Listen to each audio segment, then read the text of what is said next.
días a todos. Los médicos residentes de segundo año de la especialidad de medicina familiar que conformamos la Guardia C, el día de hoy vamos a presentar la guía de continuidad de operaciones para el acceso con oportunidad a los servicios de salud en las unidades médicas de la Administración Pública Federal.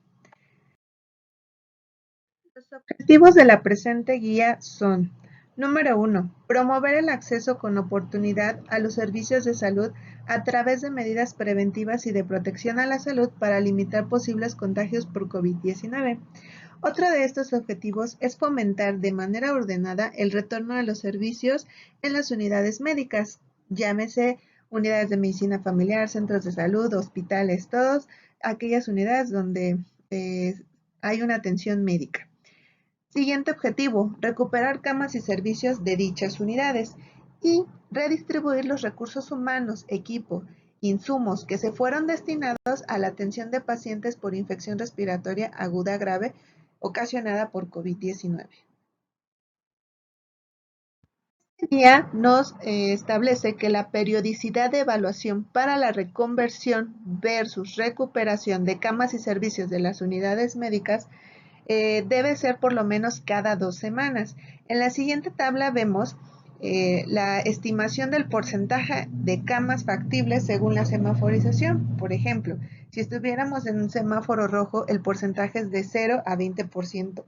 Si estuviéramos en semáforo naranja, es de 21 al 30%. En semáforo amarillo, del 30 al 60%. Y en semáforo verde, más del 60%. Además, esta guía nos establece o nos sugiere que todo personal de salud que tenga el esquema completo de vacunación contra COVID-19 y haya cumplido 2 semanas posteriores a la aplicación de la última dosis, se le recomienda se incorpore a su unidad laboral. Actividades permitidas conforme a la semaforización. En el caso de encontrarnos en semáforo rojo, únicamente se permitirán actividades económicas esenciales y las personas podrán salir a caminar alrededor de sus domicilios durante el día. En cambio, al estar en semáforo naranja, que es el caso de nuestro estado, únicamente se permiten actividades económicas esenciales y las empresas que cuentan con actividades económicas no esenciales pueden trabajar con el 30% de su personal, siempre y cuando lleven a cabo los lineamientos para evitar contagios por COVID-19. Y se abrirán los espacios públicos al aire libre con un aforo reducido, es decir, con pocas personas. En cuanto a las actividades permitidas en el semáforo amarillo, se va a permitir todas las actividades laborales en este semáforo. El espacio público abierto se abre de forma regular y los espacios públicos cerrados se pueden abrir con aforo reducido. En semáforo verde ya se va a permitir todas las actividades y esto va a incluir las actividades escolares. Esta guía nos propone que cada unidad médica integre el Comité Multidisciplinario para la Continuidad de Operaciones en la nueva normalidad. ¿Cuál es el objetivo de este comité? Bueno, es garantizar la continuidad de los servicios y supervisar la recuperación de camas y servicios en cada unidad. ¿Quiénes van a participar? Está conformado este comité por el cuerpo de gobierno de la unidad, que en un momento vamos a explicar. Se propone que no sean más de 10 personas. ¿Cuáles son las funciones de este comité? Son varias. Entre ellas encontramos implementar y dar seguimiento a las estrategias y acciones. Tiene como responsabilidad supervisar el retorno del personal a los distintos servicios. Otra de las funciones de este comité es evaluar la capacidad instalada, productividad y oportunidad de los servicios, difundir los resultados con el personal para llevar a cabo una retroalimentación y ver qué está funcionando y qué no. Supervisar el pleno cumplimiento de las guías y lineamientos. Proponer adecuaciones que consideren necesarias según las características de cada unidad, ya que no es lo mismo estar en una unidad de medicina familiar que en un hospital de segundo o tercer nivel. También se encarga de fomentar la captación continua y promover entre los trabajadores el cumplimiento de las medidas de prevención. Y toda actividad que se implemente deberá estar alineada en estricto apego a la semaforización difundida por la Secretaría de Salud Federal. El comité multidisciplinario va a estar conformado, como ya se los mencionaba, por no más de 10 personas. Esto ya va a depender de cada unidad. Pero ¿quién lo va a conformar? Bueno, lo conforma el titular de la unidad o también conocido como director de dichas unidades. Este tiene responsabilidades muy específicas como convocar y organizar y presidir las sesiones conforme a los criterios establecidos en dicho lineamiento, notificar las recomendaciones y alternativas de resolución emitidas por el comité, coordinar la elaboración de informes de actividades y facilitar el acceso a la documentación del comité, llevar a cabo otras funciones afines ya señaladas. ¿Quiénes más conforman este comité? Bueno, vamos a encontrar al subdirector de dicha unidad, a los jefes de servicio, al epidemiólogo o epidemióloga que se encuentre en dicha unidad, al responsable de calidad, al representante sindical, al responsable de medicina del trabajo, al coordinador de enseñanza, al jefe de personal, jefe de enfermería, al titular del área jurídica y el responsable de mantenimiento. Todas estas personas tienen como función participar en el análisis y deliberación de acuerdos para la emisión de resoluciones consensadas en dicho comité, intervenir en beneficio del funcionamiento del comité haciendo aportaciones para su organización y funcionamiento, asesorar al comité en materia de reconversión y la nueva normalidad, para la evaluación de la continuidad de operaciones, ya sea personalmente en las sesiones o enviando sus comentarios técnicos. Colaborar con el proceso de análisis, ya sea personalmente en las sesiones o enviando sus comentarios técnicos sin participar en la emisión de las resoluciones. En cuanto a la metodología planificada para la continuidad de operaciones en la nueva normalidad, vamos a hablar de toda la evaluación y el seguimiento que se debe tener en cuenta para poder realizar la reconversión hospitalaria. Es importante hacer una evaluación del semáforo epidemiológico de acuerdo a ciertas variables que pueden influir en una toma de decisiones adecuada. Entre ellas, la tasa de reproducción efectiva de COVID-19, la tasa de incidencia de COVID, de mortalidad y la tasa de casos hospitalizados, así como el porcentaje de camas ocupadas de la red de infecciones respiratorias agudas graves, el porcentaje de camas ocupadas con ventilador y el porcentaje semanal de positividad del virus, así como la tendencia de casos hospitalizados, la tendencia de casos con síndrome de COVID-19 y la tendencia de la tasa de mortalidad. El análisis de ocupación va a ser determinado por la cantidad de camas para pacientes con infecciones respiratorias agudas graves, ya sean sospechosos o confirmados. La tendencia se debe mantener un análisis de las últimas 4 semanas para poder definir el comportamiento epidemiológico y el número de pacientes y los recursos humanos y materiales para su atención. ¿Qué quiere decir? Que puede haber una tendencia al aumento, pero si nuestra unidad hospitalaria ya no cuenta con los recursos humanos ni materiales, se tendrá que derivar a otras unidades que sí tengan las posibilidades, así como una redistribución de los pacientes y capacidades técnicas. Esto se refiere a la demanda de atención en los módulos respiratorios, que se siga viendo en aumento o que éste disminuya, y es importante recordar que tenemos que seguir realizando un triage respiratorio en la entrada, independientemente de si el semáforo está en rojo o en verde. Esto para evitar rebrotes dentro de las mismas unidades o en nuestras comunidades. En cuanto al seguimiento de los pacientes en unidad de cuidados intensivos, se tiene que verificar cuántos siguen con ventilación mecánica invasiva, no invasiva o aquellos pacientes que sigan con uso de oxígeno. Los pacientes de unidad de cuidados intensivos, de acuerdo a las necesidades o la estrategia, podrán ser transferidos a otros establecimientos previa a una evaluación riesgo-beneficio. Esto con el fin de empezar a utilizar estas unidades de cuidados intensivos ya para pacientes no COVID. Ahora, ¿cómo se va a llevar a cabo la evaluación de la reconversión actual? Primero se debe de conocer cuál fue el número mayor histórico de las camas reconvertidas y compararlo con las camas que actualmente se ocupan. Puede ser la posibilidad que la unidad haya disminuido su capacidad destinada a COVID-19 por razones de que ha disminuido la demanda de los servicios. O también puede ser la posibilidad que persista la demanda de pacientes con infecciones respiratorias agudas graves, ya sean sospechosos o casos confirmados, aún sin contar con condiciones epidemiológicas.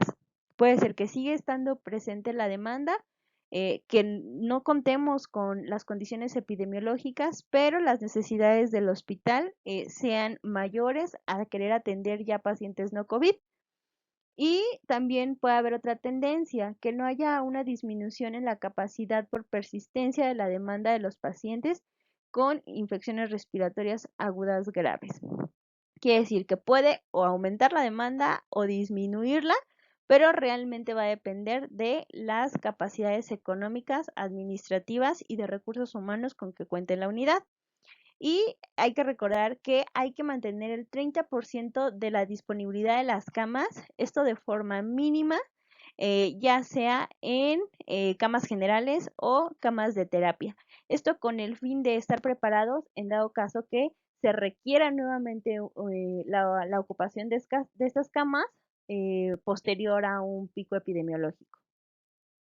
Y bueno, pues una vez que ya se haya trabajado en la reconversión de estas unidades, hay que aprovechar la extensión y la expansión hospitalaria convertida para empezar a atender a pacientes no COVID, recuperar aquellos espacios para la atención de pacientes con otros padecimientos y establecer mecanismos de referencia y contrarreferencia y traslado de los pacientes de los módulos respiratorios, que quiere decir que si en nuestra unidad ya quedan pocos pacientes respiratorios, se puede empezar a mover esos pacientes a otras unidades, las cuales sí estén destinadas a seguir atendiendo a pacientes COVID. ¿Cuáles van a ser los escenarios planificados con los que vamos a poder contar a un futuro? Uno es en la recuperación de las camas y los servicios hospitalarios, ya sea al 30, al 40 o al 50% de la demanda que se amerite.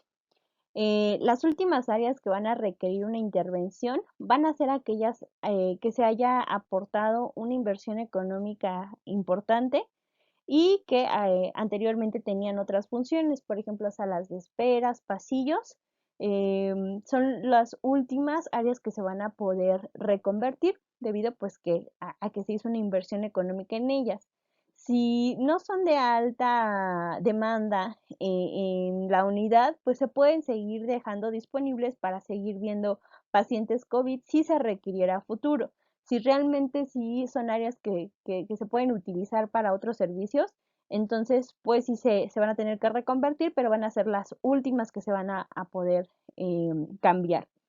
Para poder decidir qué decisiones tomar en base a estas áreas o a esta reconversión, se va a apoyar de un comité hospitalario. Este comité hospitalario va a tener la capacidad de determinar qué es lo que se va a llevar a cabo en la unidad, de acuerdo a la respuesta local, municipal o estatal del comportamiento epidemiológico de COVID, así como en cuanto a la ubicación geográfica, las distancias entre una unidad de atención COVID y otra y los tiempos de traslado.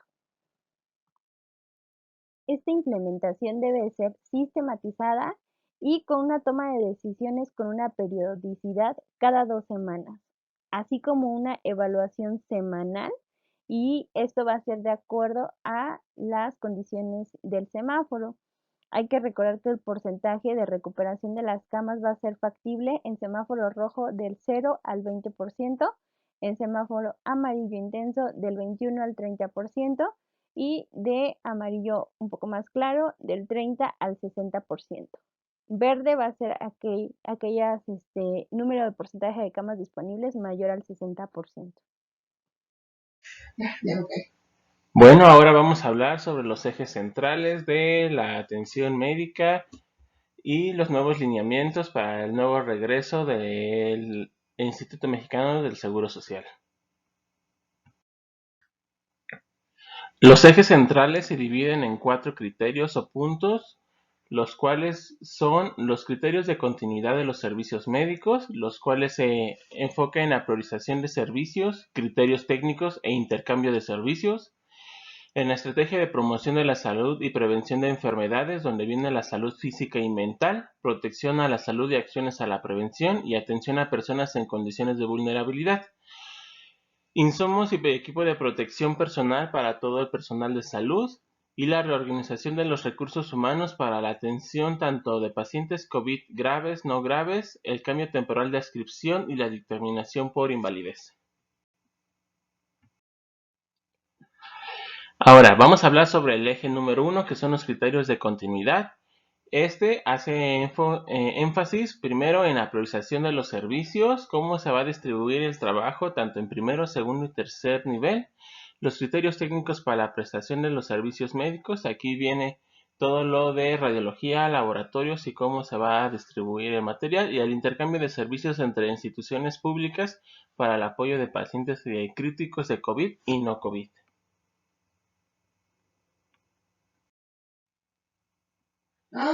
Ok, la priorización de los servicios, este se enfoca en 3 partes. Primero, se tiene que ver de acuerdo al semáforo del riesgo epidemiológico para que de esa manera se pueda distribuir la forma de trabajo del equipo de salud. La siguiente parte es la morbilidad, mortalidad, demanda de atención y el rezago de prestación de servicios. Esto depende mucho de la mortalidad que hubo durante la pandemia, la demanda de atención entre los servicios rezagados o no atendidos durante este tiempo, y eso lleva al rezago de prestación de algunos servicios. Con eso se divide en 4 partes esenciales para el manejo de del regreso ordinario del instituto en servicios esenciales, los cuales no se pueden delimitar, como las urgencias, las cirugías o las atenciones obstétricas, los servicios prioritarios pero que no son esenciales debido a la mayor demanda de la población, como los controles prenatales y las enfermedades crónico-degenerativas, los servicios con una prioridad mediana, los cuales no tienen una alta demanda y no tienen un gran impacto sobre la salud de la población, como las troncales, como medicina interna, psiquiatría, psicología o cirugías ambulatorias, y los servicios de otorgamiento normativo, que los cuales son principalmente la atención preventiva.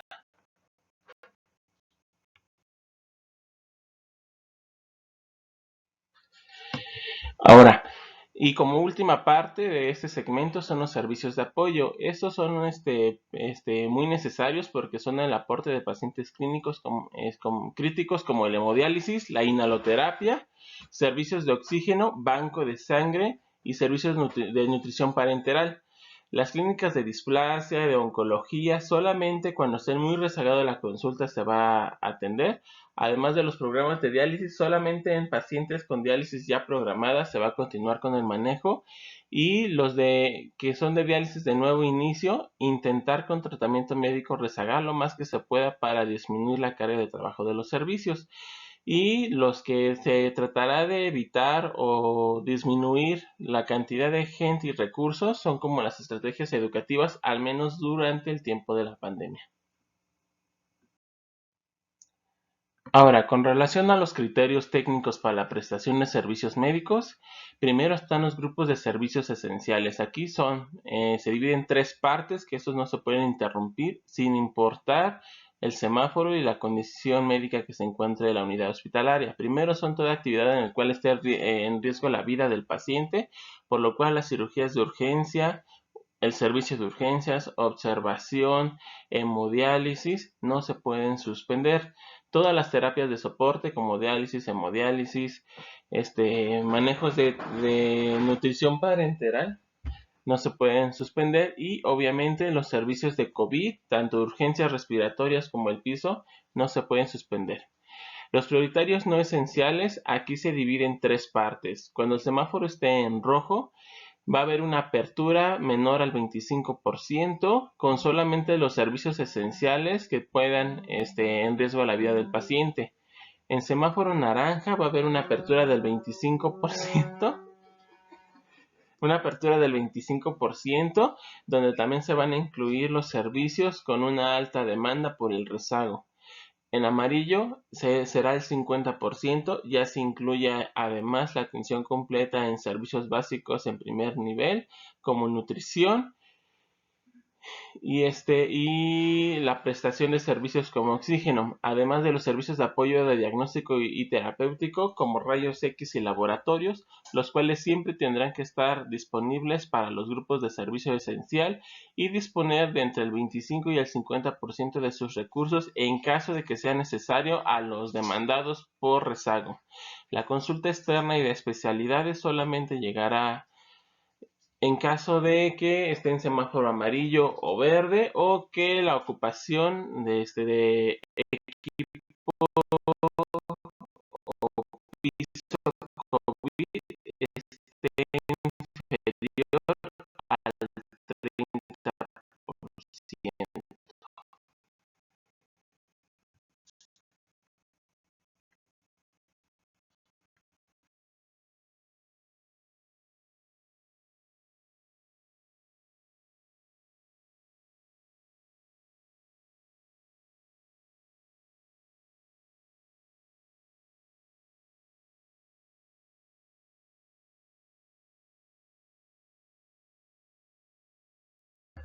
Ok. De acuerdo a esto, los servicios quirúrgicos se dividen en 5 partes, los cuales de mayor a menor importancia para poder llegar a un manejo adecuado de la terapia quirúrgica. Primero, los relacionados con la patología. Si estos se pueden alargar el tiempo, que no afecte la calidad de vida del paciente, o que sea una patología a la cual puede responder con tratamiento conservador, o que la historia natural de la enfermedad permita que se pueda alargar el tratamiento quirúrgico, entonces aquí entra. También hay que tener en cuenta el tipo de procedimiento, cuánto tiempo el paciente va a estar en sala, cuánto personal se va a necesitar, cuánto personal se va a necesitar en la región de recuperación, cuánto tiempo el paciente va a estar en recuperación, el tiempo intrahospitalario y el tiempo que va a necesitar para poder egresar, además del tipo de rehabilitación para poder regresar a sus actividades normales. El estado de la persona, si la persona tiene un índice de masa corporal superior al 25, que está indicando sobrepeso u obesidad, que sea acompañado de enfermedades crónico-degenerativas, alergias o atipias respiratorias, pueden ser condicionantes para que se pueda prorrogar el tratamiento quirúrgico. Todas las cirugías selectivas solamente si no se llegasen a hacer y pudiese afectar la calidad o el estilo de vida podría entrar, si no serían las primeras cirugías en aplazar, y las cirugías de urgencia, las cuales aquí hay que tener dos en cuenta. La cirugía electiva, si nosotros consideramos que el paciente puede tener COVID, se suspende la cirugía. De todos modos, antes de la cirugía se tiene que realizar el cuestionario de síntomas respiratorios y si alguno sale positivo, se tiene que mandar a domicilio 14 días y posteriormente revalorar para realizar la cirugía. En cambio, en una cirugía de urgencia, aunque si el paciente está consciente y puede contestar, se le hará el mismo cuestionario de síntomas respiratorios, pero aunque tenga los síntomas, no se puede derrogar la cirugía, se tiene que realizar con todo el personal quirúrgico con equipo de protección personal completo.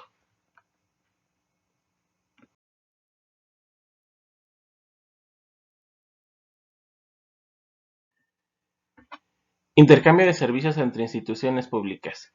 Aquí hay que tener en cuenta 5 partes o segmentos, en el cual uno, aprovechar la conversión hospitalaria, los hospitales que sean 100% COVID, tendrán que derogar los servicios básicos o los servicios no esenciales a hospitales que sean híbridos o que tengan una ocupación menor al 30% para poder atender la población general.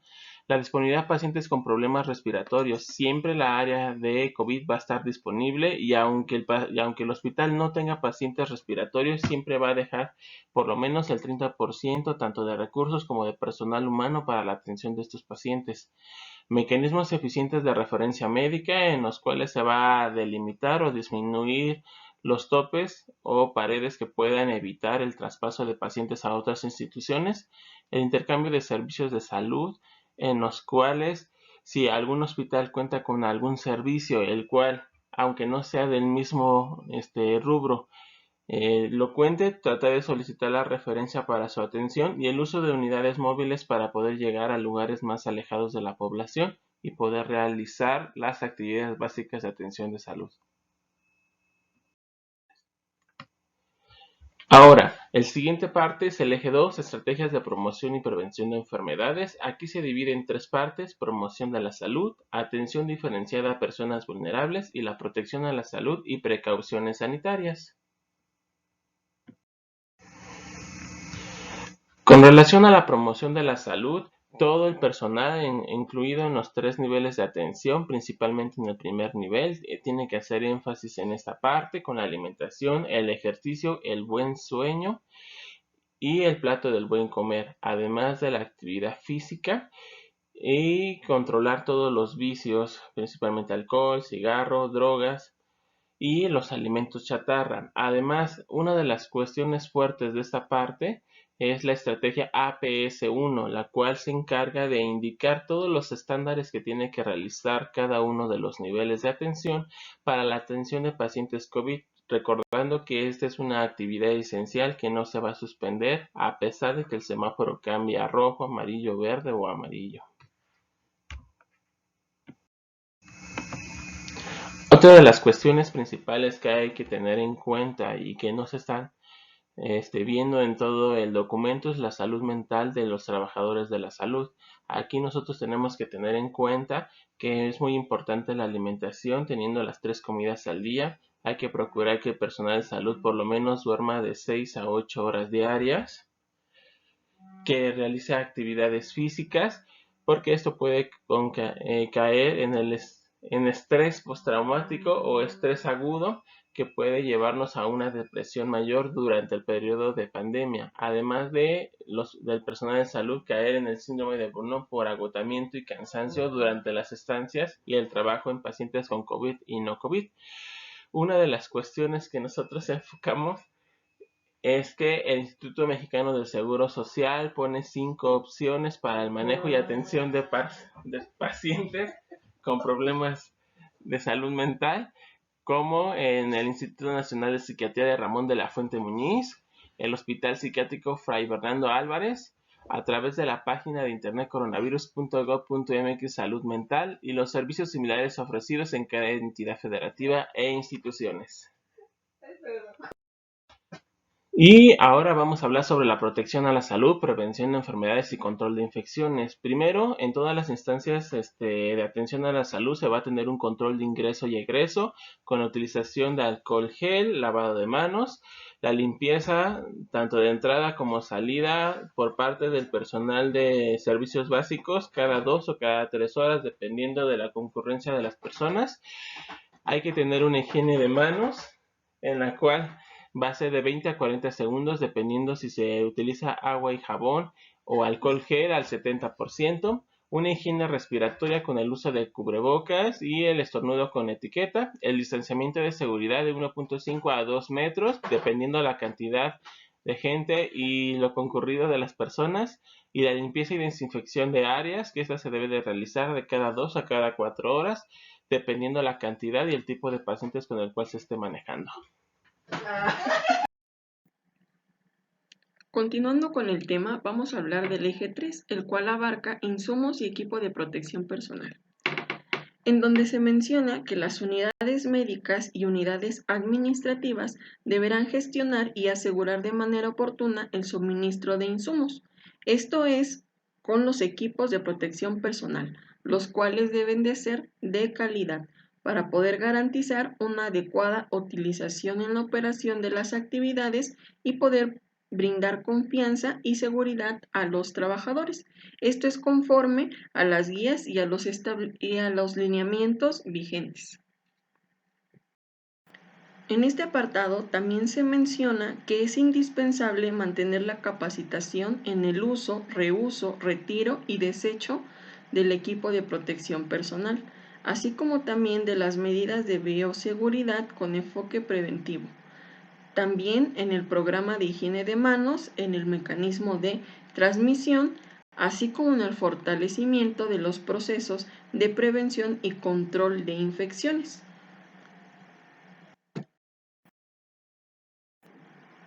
La eficacia del equipo de protección personal va a depender de tres cosas. El primero, que se utilice el equipo de protección personal adecuado conforme a la exposición.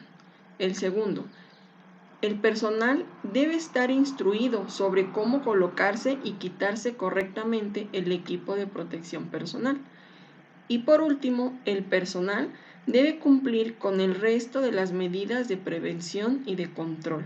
Como ya lo habían mencionado, esto es las precauciones estándar, la higiene respiratoria, el hecho de estornudar o toser, poder cubrir con la cara interna del antebrazo, utilizando el alcohol gel, el lavado de manos con agua y jabón.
El último eje es el eje 4, donde se habla de la reorganización de los recursos humanos, en donde el personal en condición de vulnerabilidad para presentar un cuadro grave de COVID-19 va a tener ciertas consideraciones.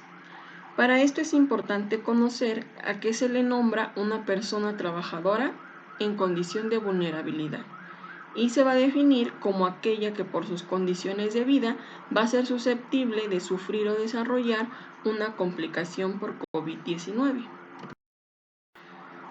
Las consideraciones para estas personas incluyen tres rubros. El primero son personas trabajadoras que no cumplen con condiciones de vulnerabilidad, deberán regresar a sus actividades sin importar que el semáforo se encuentre en rojo.